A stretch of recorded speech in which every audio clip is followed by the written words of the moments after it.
اور کہتے ہیں کہ یہ ہماری پارٹی ہے. ان لوگوں نے یہ آئی پی پیز کو ہم پر مسلط کیا. ابھی جب یہ ہم سے مذاکرات کر رہے ہیں ایسے معصوم بن کر مذاکرات کر رہے ہیں جیسے ان ننھے کاکوں کو کچھ پتہ ہی نہیں ہے کہ یہ کیسے ہو گیا. بجلی کے بم گر رہے ہیں اور اب بس سے باہر ہو گیا ہے پاکستان کے عوام کے لیے. یہ ظلم کا نظام اب ختم کرنا پڑے گا. اس ظلم کے نظام کو اب ڈھانا پڑے گا. اپنے حق کے لیے اٹھنا پڑے گا. اپنا حق ان سے چھیننا پڑے گا. لڑنا پڑے گا. مزاحمت کرنی پڑے گی. اچھا، جہاں حافظ نعیم الرحمان صاحب یہ مطالبات رکھ رہے ہیں کہ جو 500 یونٹ تک والے ہیں ان کو ان کے بلوں میں رعایت دی جائے، یہ انہوں نے کہا ہے. ساتھ ہی آئی پی پی سے کیپیسٹی پیمنٹ کے معاہدے ختم کریں. اور میں اس بات پہ شکریہ ادا کرنا چاہتی ہوں جو انہوں نے اگلا مطالبہ رکھا ہے کہ تنخواہ دار طبقے پر جو عائد ٹیکسز ہیں ان میں کمی کی جائے اور اشرافی اور مراد یافتہ طبقے سے ٹیکس وصولی شامل کی جائے. تو ایک دور ہوا جی، ہم نے دیکھا میٹنگز ہوئی، مذاکرات حکومت کے ہو رہے ہیں، تو آج ایک اور دور ہوگا، میٹنگ ہوگی، حکومت سے مذاکرات کا سلسلہ جاری ہے. تو بھائی مذاکرات ہونا چاہیے. اور پھر یہ ہے کہ جس طریقے سے ٹیکسز ہیں، خاص طور پر یہ جو تنخواہ دار طبقے کے ساتھ ایک طرح سے ظلم کیا گیا ہے، اس کے اوپر چلو کسی نے تو آواز اٹھائی. ایک الائنس تھا، آپ کو پتا ہے، تنخواہ دار سے طبقے کا، تو پتہ نہیں اس کا کیا ہوا، ان کے مطالبات کہاں کے سیلری کلاس، لیکن at least they are trying something. انہیں اس وقت ایکٹیو ہونا چاہیے، انہیں ایکٹیو ہونا چاہیے. اور اس سے ریلیٹڈ احتجاج ہو رہا ہے، اس میں آپ آ کر ایک پرامن طریقے سے اپنا مدعا رکھیں. کیونکہ بات یہ ہے کہ ابھی نہیں تو کبھی نہیں، کیونکہ اس وقت جو طبقات ہیں جہاں پر ٹیکسز لگ رہے ہیں، آپ یہ سوچیں اگر جائز ٹیکسز بھی ہوں تب بھی ہم یہ دیکھتے ہیں کہ اس پہ وہ لوگ پروٹیسٹ کرتے ہیں اور اپنی بات منوا لیتے ہیں. اور ہمارا مطالبہ تو جائز ہے کہ ایک تقسیم جو ہے وہ تھوڑا سا برابری کی بنیاد پہ ہو، یعنی کہ ایکول ٹیکسز ہو. یہ نہ ہو کہ کوئی صاحب جو باہر بیٹھے ہوئے ہیں یا کہیں پہ ادھر ادھر ہیں تو وہ کمائی ان کی اچھی خاصی ہے، آپ سے ڈبل ہو لیکن ٹیکس نہ ہونے کے برابر ہو. تو that seems to be very unfortunate.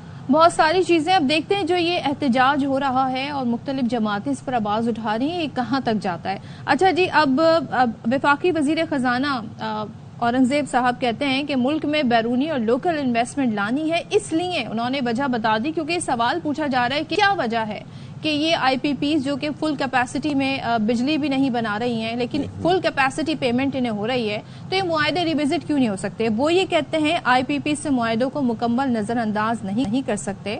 اور انہوں نے کہا توانائی بحران پر قابو پانے کے لیے ایک مستقل حل ہمیں نکالنا پڑے گا. شارٹ ٹرم فیصلوں سے عوام کی مشکلات میں اضافہ ہوگا اور آئی پی پیز کا اسٹرکچرل حل نکالنا ہوگا. سو ذرا سن لیتے ہیں کیا کہہ رہے ہیں. سچویشن یہ کہتا ہوں، دو بلاکس کے ساتھ ہمیں آگے چلنا ہے. China is a strategic partner. We look forward to see CPEC 2، کیسے وہ انڈسٹریز یہاں ریلوکیٹ کی جائیں. The second partnership that we have is with US. US is our largest trading partner, EU, in terms of GSP Plus, and we are very grateful for that partnership as well. It has to be a win-win situation, inshallah, as we go forward with the two blocks. اچھا جی، اب وزیر توانائی اویس لغاری یہ کہتے ہیں کہ حکومت توانائی کے شعبے میں ہنگامی اقدامات اٹھا رہی ہے اور اگلے 2 سے 3 ماہ میں 4 پاور پلانٹس کو مقامی کوئلے پر منتقل کر دیں گے اور چین کے ساتھ قرضوں کی ری پروفائلنگ سے $8 ارب کا فائدہ ہوگا، جس سے عوام کو بجلی کے بلز میں ریلیف ملے گا. کیا لگتا ہے صدف، کتنا ریلیف ہو سکتا ہے؟ بھائی ابھی تو انہوں نے کہا ہوا ہے، گورنمنٹ نے کہا ہوا ہے کہ ہم نے 300 یونٹ تک والوں کو 200 یونٹ تک والوں کو 3 مہینے کے لیے ریلیف دیا ہوا ہے. اب مسئلہ یہ ہے کہ 200 کے بعد جب وہ 201 ہو جائے نا تو پھر وہ 200 یونٹ نہیں رہتا اور پھر وہ آپ اس میں آپ کور نہیں. مجھے ایک بات بتائیں صدف، آپ کو یاد ہے کہ جب پچھلی ایک حکومت بڑی مقبول اس وقت تصور کی جاتی تھی، اس وقت کیا ہوتا تھا؟ اس وقت کیا کہا جاتا تھا کہ عوام کو تھوڑا برداشت کرنا ہوگا. اس وقت بھی یہ کہا جاتا تھا کہ عوام کو تھوڑا سا سرجری کرنی ہوتی ہے. اس طرح کی کوئی ٹرم ابھی مجھے کلیئرلی یاد نہیں آ رہی، لیکن میں یہ سوچتا ہوں کہ ہر جو گورنمنٹ آتی ہے وہ بجائے اس کے کہ اپنے اخراجات میں واقعتاً کمی لائیں، وہ عوام سے ایکسپیکٹ کرتے ہیں، کیونکہ وہ عوام پہ نافذ کر سکتے ہیں چیزیں اور عوام کا ظاہر ہے کہ کوئی آواز پہنچانے والا شاید وہاں پر نہیں ہے. آپ یہ دیکھیں جب یہ جماعتیں حکومت میں نہیں ہوتی ہیں، اپوزیشن میں ہوتی ہیں، تو یہ کہتی ہیں ہمارے پاس پلان ہے، ہمارے پاس حل ہے، ہم اصلاحات لے کر آئیں گے، ہم یہ گردشی قرضہ جو ہے نا جو اصل جڑ ہے برائی کی، اس کو ختم کریں گے، سرکولر ڈیٹ. لیکن ہوتا کیا ہے جب یہ گورنمنٹ میں آتے ہیں تو تمام جماعتوں کے آلموسٹ سملر طریقہ کار ہیں. جو آپ آئی پی پی سے معاہدے بے نظیر صاحبہ کے دور میں ہوئے، پھر نواز شریف صاحب کے دور میں ہوئے، پھر